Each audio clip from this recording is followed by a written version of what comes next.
Welcome students to our YouTube channel Kavita's study adda. Students, आज हम इस वीडियो में देखेंगे क्लास 9th साइंस का चैप्टर 4 परमाणु की संरचना। इस चैप्टर के हम अभ्यास प्रश्नोत्तर को इस वीडियो में डिस्कस करेंगे। फर्स्ट क्वेश्चन, इलेक्ट्रॉन, प्रोटॉन और न्यूट्रॉन के गुणों की तुलना कीजिए। उत्तर, इलेक्ट्रॉन, प्रोटॉन और न्यूट्रॉन के गुणों की तुलना निम्नानुसार है। कॉलम बना लेंगे, इलेक्ट्रॉन, प्रोटॉन एंड न्यूट्रॉन। संकेत, इलेक्ट्रॉन का संकेत स्मॉल ई होता है जिस पर -1 आवेश होता है। प्रोटॉन का संकेत स्मॉल पी होता है जिस पर +1 आवेश होता है और न्यूट्रॉन का संकेत एन होता है जिस पर कोई भी आवेश नहीं होता। इलेक्ट्रॉन का द्रव्यमान 9.108 × 10⁻³ kg होता है।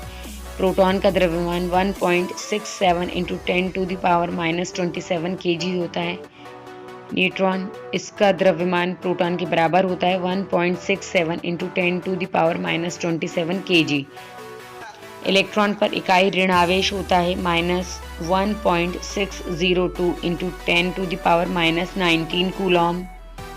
प्रोटॉन पर इकाई धनावेश होता है +1.602 × 10⁻19 कूलॉम।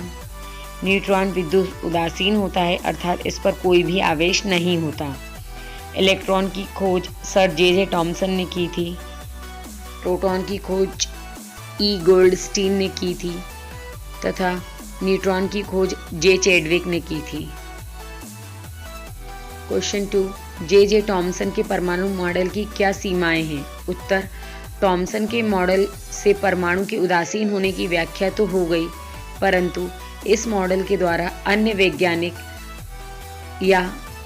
वैज्ञानिकों द्वारा किए गए प्रयोगों के परिणाम को नहीं समझाया जा सका।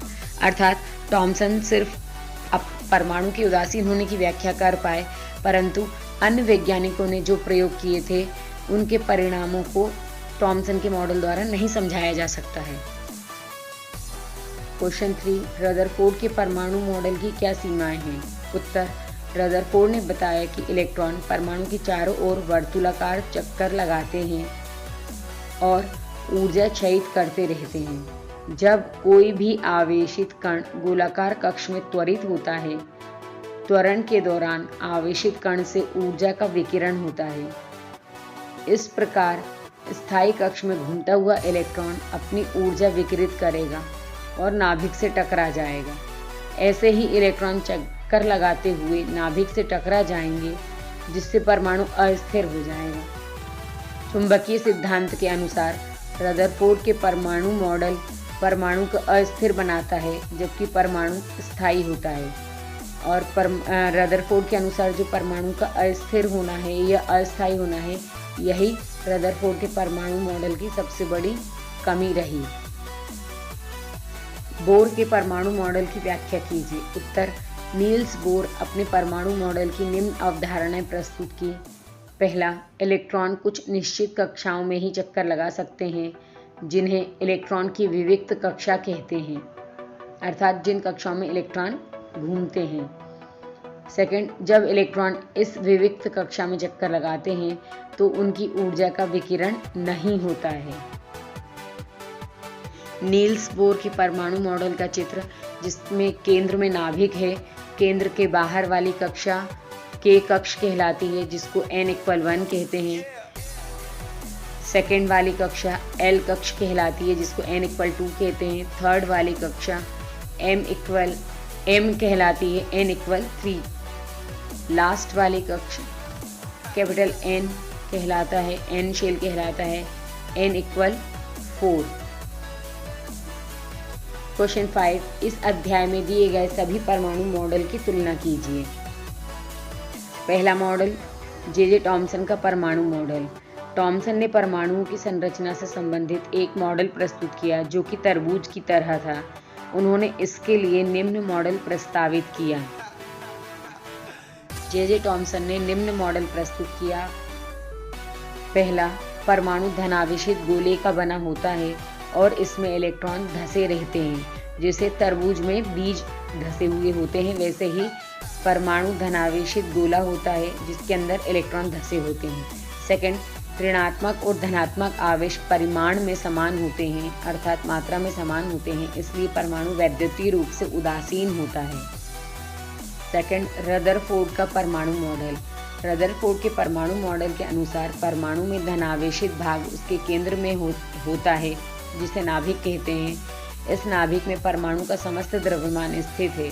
इलेक्ट्रॉन नाभिक के चारों ओर स्थित रिक्त स्थान में चक्कर लगाते हैं।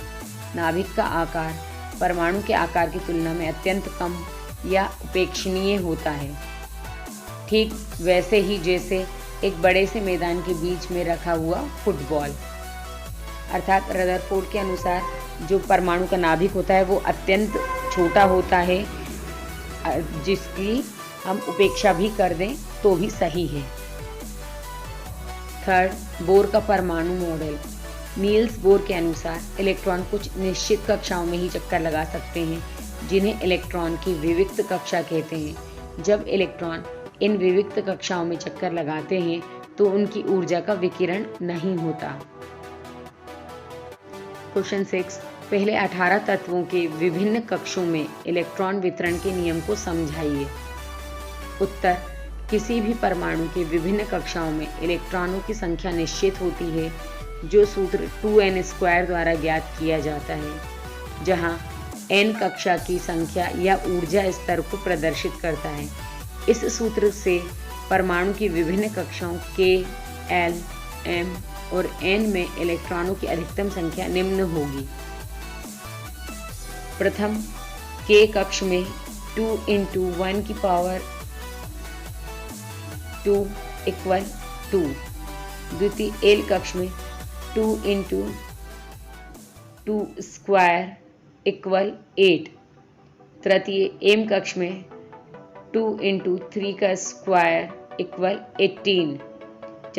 चतुर्थ कक्ष में 2 × 4 की पावर 2 = 32। अर्थात k कक्ष में अधिकतम 2 इलेक्ट्रॉन रह सकते हैं, l कक्ष में अधिकतम 8 इलेक्ट्रॉन रह सकते हैं, m कक्ष में अधिकतम 8 या 18 इलेक्ट्रॉन रह सकते हैं, n कक्ष में अधिकतम 8, 18 या 32 इलेक्ट्रॉन रखे जा सकते हैं। क्वेश्चन 7, सिलिकॉन और ऑक्सीजन का उदाहरण देते हुए संयोजकता की परिभाषा दीजिए। उत्तर, किसी परमाणु की बाह्यतम कक्षा में उपस्थित इलेक्ट्रॉन की संख्या को उस परमाणु की संयोजकता कहते हैं। बाह्यतम कक्षा में उपस्थित इलेक्ट्रॉन संयोजकता इलेक्ट्रॉन या संयोजी इलेक्ट्रॉन कहलाते हैं। संयोजी इलेक्ट्रॉन किसी परमाणु के इलेक्ट्रॉन त्यागने की क्षमता या इलेक्ट्रॉन ग्रहण करने की क्षमता होती है, जिससे वह परमाणु अंतिम कक्षा में अपना अष्टक पूर्ण कर सके।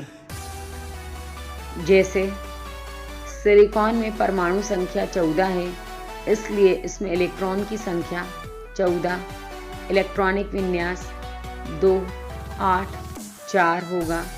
अंतिम कक्षा में इलेक्ट्रॉन 4 हैं, अतः सिलिकॉन 4 इलेक्ट्रॉन का त्याग भी कर सकता है और 4 इलेक्ट्रॉन ग्रहण भी कर सकता है, इसलिए इसकी संयोजकता 4 है।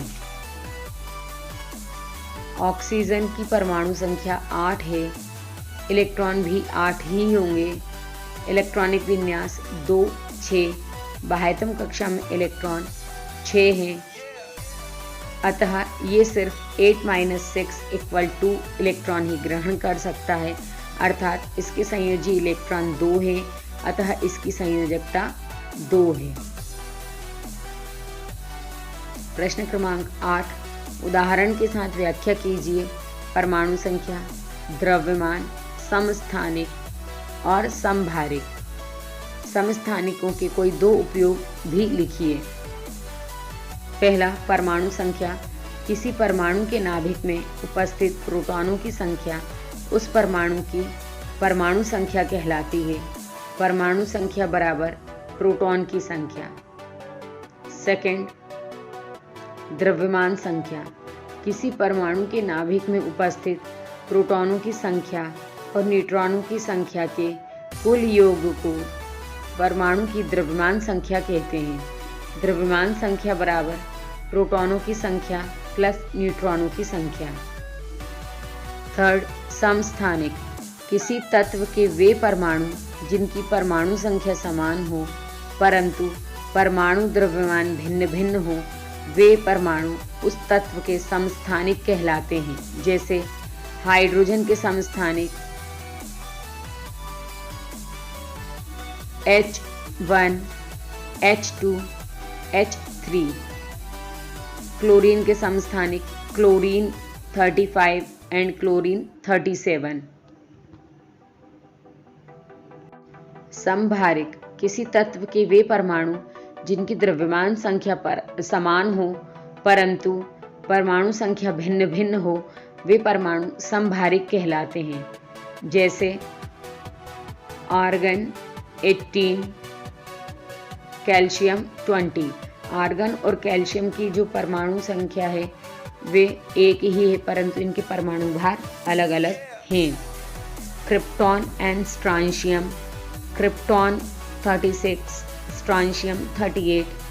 क्रिप्टॉन एंड स्ट्रांशियम दोनों का ही परमाणु संख्या 86 है लेकिन इनका परमाणु भार अलग अलग है। समस्थानिकों के उपयोग। यूरेनियम के एक समस्थानिक का उपयोग परमाणु भट्टी में ईंधन के रूप में किया जाता है। सेकंड, कैंसर के उपचार में कोबाल्ट के समस्थानिक का उपयोग किया जाता है। थर्ड, घेंगा रोग के इलाज में आयोडीन के समस्थानिक का उपयोग किया जाता है। क्वेश्चन 9, सोडियम आयन के पूरी तरह से भरे हुए के व एल कोश होते हैं, व्याख्या कीजिए। उत्तर, सर्वप्रथम सोडियम का परमाणु संख्या 11 है इसलिए इसका इलेक्ट्रॉनिक विन्यास 281 होगा अर्थात के कोश में 2 इलेक्ट्रॉन, एल कोश में 8 इलेक्ट्रॉन और एम कोश में 1 इलेक्ट्रॉन होंगे। अब सोडियम धनायन तब बनाएगा जब सोडियम अपने अंतिम कक्ष एम कक्ष में उपस्थित 1 इलेक्ट्रॉन त्याग दे। इलेक्ट्रॉन त्यागने से धनायन बनता है और इलेक्ट्रॉन ग्रहण करने से ऋणायन बनता है। जब सोडियम परमाणु 1 इलेक्ट्रॉन त्याग करता है तो इसका एम कोश विलुप्त हो जाता है और यह अपने निकटतम उत्कृष्ट गैस के विन्यास को प्राप्त करता है और सोडियम धनायन बनाता है। जैसे के कोश में 2 इलेक्ट्रॉन और एल कोश में 8 इलेक्ट्रॉन। चूंकि कोश के अधिकतम 2 इलेक्ट्रॉन धारण कर सकता है और कोश एल अधिकतम 8 इलेक्ट्रॉन धारण कर सकता है, अतः सोडियम धनायन में के व एल कोश भरे हुए होते हैं। प्रश्न क्रमांक 10, अगर ब्रोमीन परमाणु 2 समस्थानिकों Br3579 49.7% तथा Br3581 50.3% में के रूप में है तो ब्रोमीन परमाणु के औसत परमाणु द्रव्यमान की गणना कीजिए। उत्तर, ब्रोमीन परमाणु के 2 समस्थानिकों Br3579 49.7% तथा Br3581 50.3% हैं। ब्रोमीन का औसत परमाणु द्रव्यमान बराबर 79 × 49.7/100 plus 81 × 50.3/100 equal 3926.3/100 plus 4074.3/100 equal 39.263 plus 40.743 equal 80.006 U।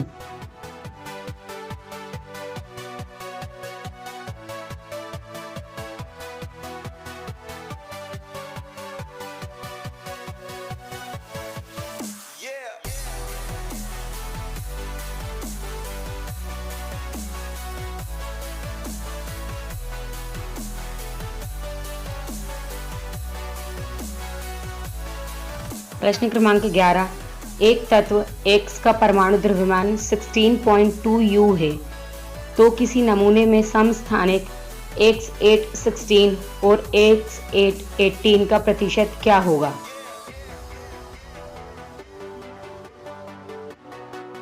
माना नमूने में X8 16 का प्रतिशत P है तो नमूने X8 18 में प्रतिशत होगा 100 माइनस P। अब तत्व X का औसत द्रव्यमान equal 16 into P upon 100 plus 18 into 100 minus P upon 100। 16.2 equal 16P upon 100 plus 1800 minus 18P upon 100। 16.2 equal 1800 minus 18P plus 16P upon 100। 16.2 equal 1800 minus 2P upon 100। 1620 equal 1800 minus 2P। 2P equal 1800 minus 1620। 2P equal 180। P equal 180 upon 2 equal 90%। अतः तत्व X8 16 में 90% है और तत्व X8 18 में 100 minus 90 equal 10% है।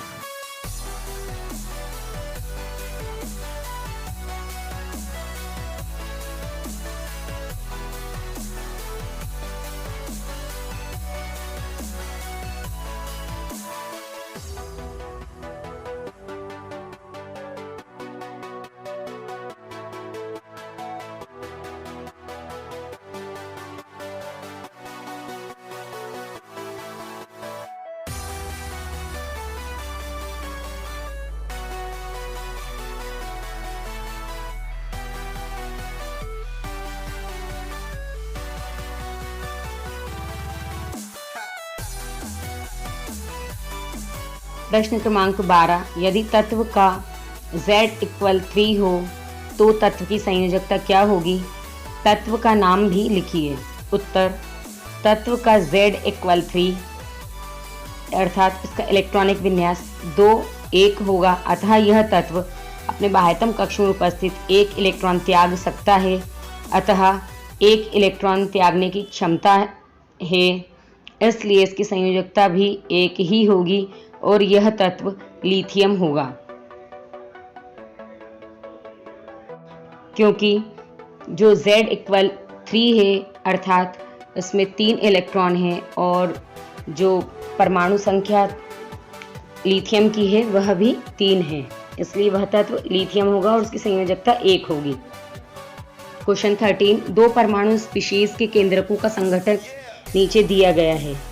दो species हैं X और Y, जिसमें प्रोटॉन X 6, Y में भी 6 हैं, न्यूट्रॉन X में 6 हैं और Y में 8 हैं।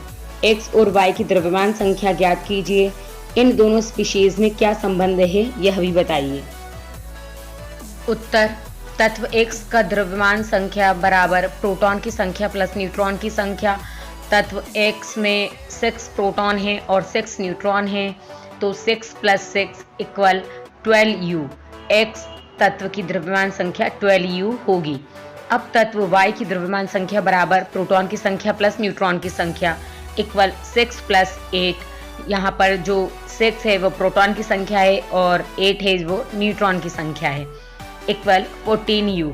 Y की द्रव्यमान संख्या 14U होगी। अब X 6 12, Y 6 14 है। यहाँ हम देखते हैं कि तत्व X और Y में परमाणु संख्या तो समान है, परंतु परमाणु द्रव्यमान संख्या भिन्न भिन्न है, अतः X और Y समस्थानिक होंगे।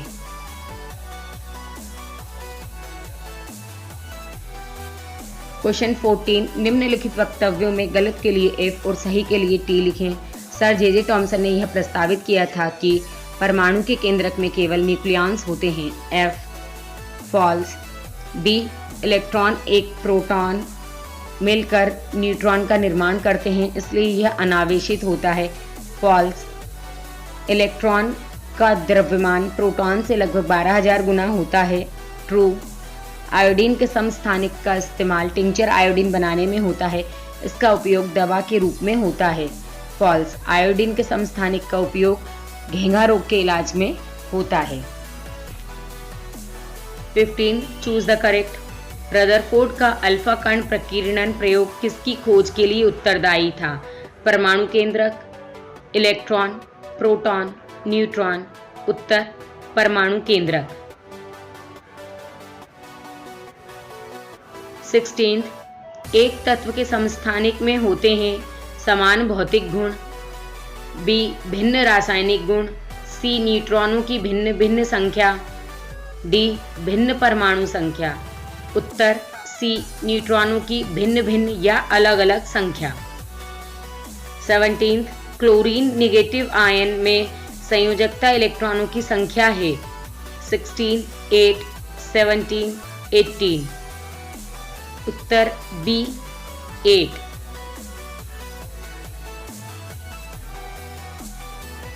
क्वेश्चन 18 सोडियम का सही इलेक्ट्रॉनिक विन्यास निम्न में से कौन सा है? 28, 821, 218, डी 281। आंसर डी 281, क्योंकि जो सोडियम है उसकी परमाणु संख्या 11 होती है और के कोश में अधिकतम 2 इलेक्ट्रॉन आते हैं, एल कोश में अधिकतम 8 इलेक्ट्रॉन आते हैं और बचे हुए इलेक्ट्रॉन अगले कोश में आते हैं। तो 2, 8 और 1 सही उत्तर है। स्टूडेंट्स, आई होप आपको ये वीडियो अच्छा लगा होगा। यदि आपको ये वीडियो अच्छा लगा है तो आप इसको लाइक कर सकते हैं, हमारे चैनल को सब्सक्राइब कर सकते हैं और इस चैनल के लिंक को शेयर कर सकते हैं। मिलते हैं नेक्स्ट वीडियो में।